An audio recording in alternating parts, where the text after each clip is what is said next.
Mesdames, Messieurs, bonsoir. Voici les titres du journal. Au lendemain de la fête du Nouvel An, la vie reprend timidement son cours dans la ville de Cotonou. Les populations sont toujours en fête, certains commerces encore fermés et la circulation fluide. Booster l'auto-entrepreneuriat des jeunes, le cabinet label des petites et moyennes entreprises Siatel de jeunes béninois ont été coachés à cet effet.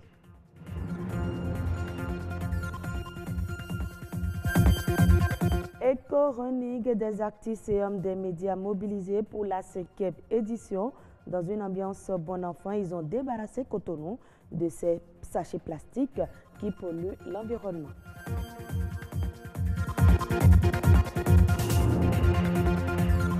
C'est le 3e jour de la nouvelle année 2019. Plusieurs Béninois sont encore dans la fièvre de la fête dans la ville de Cotonou. Les centres commerciaux rouvrent timidement leurs portes et la circulation est moins dense aux heures de pointe. À la plage de Fidjrosé, la jeunesse savoure toujours de bons moments de fête. Nous avons fait le constat sur les grands espaces publics. C'est un reportage signé Patrick Adjabojou. Au lendemain du 1er janvier 2019, des Béninois toujours dans la fièvre de la fête.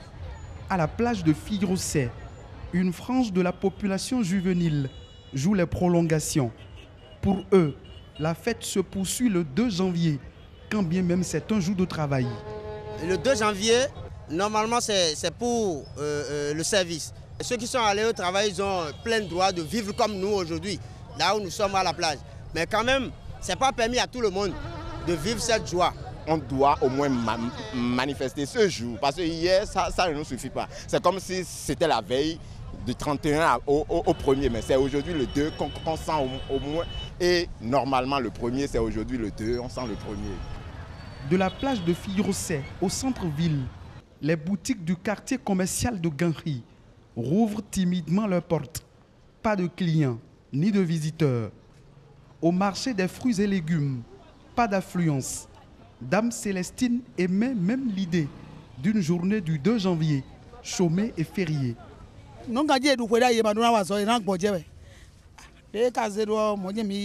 Sur le tronçon Ganri Étoile Rouge, la circulation est fluide. Pas d'embouteillage, ce qui n'est pas le cas habituellement, surtout à cette heure de la journée. Le lendemain de la fête, c'est un jour de travail, mais on sent que il y a encore des ambiances partout. Mardi fête, mercredi au boulot, c'est ça là.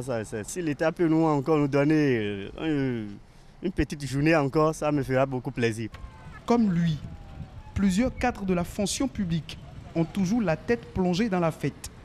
Certains ont fait juste acte de présence, pendant que d'autres sont à leur poste et se consacrent à leurs tâches quotidiennes. Moi, j'encourage ceux qui sont allés au service, c'est des citoyens, c'est des braves citoyens qui veulent le développement du pays.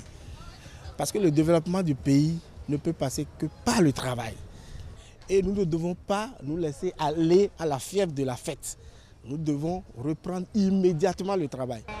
Fini le temps de la grande effervescence des fêtes de fin d'année. L'heure est à présent au travail. L'insertion professionnelle des jeunes par le biais de l'auto-entrepreneuriat est une préoccupation du cabinet label des petites et moyennes entreprises. À cet effet, il a organisé à Cotonou un séminaire de coaching dénommé Programme Jeunesse Affranchie. L'objectif est de susciter en ces jeunes l'esprit de création de son entreprise. Le film de cette rencontre de formation, c'est avec Igor Ayosso et Enoch Rompati. Se lancer dans la création de sa propre entreprise, c'est une sacrée aventure. Un coaching d'entrepreneur peut vous aider à tracer votre chemin avec plus de confort et de sécurité. Ces jeunes ici réunis détiennent pour la plupart des solutions innovantes pour accompagner les entreprises. Mais la coordination dans les idées et l'endurance restent leur handicap, d'où la mise sur pied du programme Jeunesse Affranchie. Le programme Jeunesse Affranchie qu'on a mis sur pied s'occupe de la promotion de l'insertion professionnelle des jeunes à travers l'auto-emploi et les emplois indépendants. Notre objectif, c'est leur réussite, c'est qu'ils aillent de l'avant, c'est qu'ils sortent de là où ils sont. Parce que nous, on rêve de bâtir une jeunesse gagnante, une jeunesse entreprenante. Le programme Jeunesse affranchie est une initiative du cabinet des petites et moyennes entreprises. Son ambition, participer à la réduction du taux de chômage des jeunes diplômés sans emploi. Le cabinet label des PME s'occupe beaucoup plus de la formation des jeunes, c'est-à-dire leur incitation à l'auto-emploi. On fait un travail de changement de mentalité, amener le jeune à passer d'une mentalité de perdant, d'une mentalité de je ne peux rien, d'une mentalité de je suis un insuccès, à une mentalité de je peux tout. Auparavant, on croyait que pour réussir, il fallait forcément que l'État nous finance, qu'on ait beaucoup d'argent. Non, la chose primordiale qu'il faut avoir, c'est le développement personnel. Comment faire en sorte que je devienne plus précieux sur le marché? Vous êtes dans une entreprise, il y a d'autres qui ont un salaire, sont payés à 500 francs l'heure, d'autres sont payés à 5 000 francs l'heure. Quelle est la différence? La différence est que celui qui est payé à 5 000 francs l'heure, lui, il apporte plus de valeur sur le marché. Donc, la jeunesse béninoise, la jeunesse ivoirienne, la jeunesse africaine aujourd'hui doit chercher à devenir, apporter plus de valeur à leur vie afin d'être plus précieux sur le marché et de se faire le maximum d'argent. Une mission des hommes et des moyens, dit-on. Le cabinet des PME ne se contente pas uniquement que de la formation. Il accompagne aussi les jeunes entrepreneurs à franchir les obstacles liés au financement. Il y en a qui ont des idées, de projets, des idées d'entreprise, mais qui sont exclus des systèmes de financement mis sur pied par les banques et les SFD parce qu'ils n'ont pas de garantie, ils n'ont pas les moyens pour pouvoir lancer les activités. Donc on a mis sur pied un système pour leur permettre d'avoir un financement de façon récurrente. Au regard du thème, jeunesse ne reste plus en chômage par ignorance. Les participants à ce séminaire sont convaincus. Je trouve que c'est une merveilleuse initiative. J'en suis fière, j'ai suivi la formation, je suis fière de tout ce que j'ai reçu comme formation. J'ai déjà fait la pratique dans le domaine et je sais que ça peut m'aider demain. Déjà aujourd'hui, ça m'aide. Comme vous le voyez déjà, je suis déjà au début, mais je suis tellement motivé. Donc à la fin de ce séminaire, je serai plus motivé que ça et ça me permettra de mener de nouvelles actions pour changer la vie de la jeunesse. Désormais, nous sommes prêts, nous sommes suffisamment outillés pour pouvoir aller sur le marché, rencontrer les clients et négocier les marchés. Le programme Jeunesse affranchie se positionne ainsi donc comme un motivateur des jeunes à l'auto-entrepreneuriat. 5e édition de Eco-Running, un projet de salubrité qui mobilise bon nombre de personnes afin de rendre notre environnement sain. Cette fois-ci, ce sont les artistes et les hommes des médias qui ont participé à cette activité dans une ambiance très relevée. Bernal Djogbe, Gloria Oni.